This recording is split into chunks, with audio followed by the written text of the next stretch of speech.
welcome to the Essential Woodworking series. The reason why I'm calling it Essential is because we're making a sliding lid box or a pencil box. You know, if you've done woodwork, you know, you've done one of these, and it's one of the first things that you do because it gives you great exposure into using some of the tools, and it gives you something that you can use at the end, which is one of the best things about woodwork. So it's a great little project.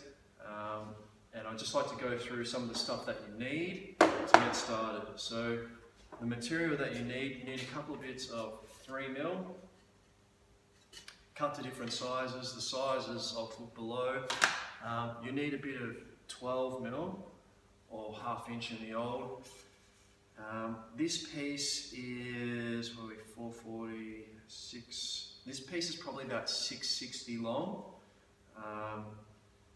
That's probably the minimum. So you can see you need 4 pieces, 220, 220, 100 and 100, that's where you finish. And there's a groove at the top of 3mm so that the 3mm top can actually slide through like that. You also need some nails. So I use 20mm nails, 15mm nails is fine. Glue, PVA glue, it's good stuff. A pencil and a pencil sharpener, you need a sharp pencil. You'll need a hammer and a nail punch. You don't need all this straight away, but as we're going through the steps, you'll need it. And I'll show you what you need as we go through. You need a mallet and a chisel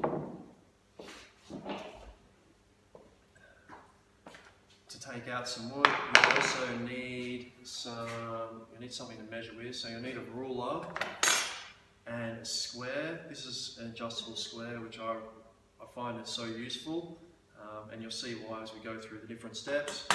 You need some masking tape. Any tape will do. You only need to tape the handle on the lid.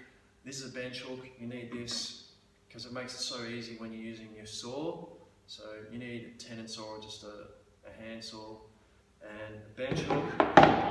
Glasses, I always like to have a sanding block and a couple of different bits of sandpaper. One coarse, one fine will do fine. And some putty. You'll also need an eraser as well. You can use some putty knives too, but I don't really use them. So that's what you need. This is a great little project. I hope you enjoy it. Let's get started.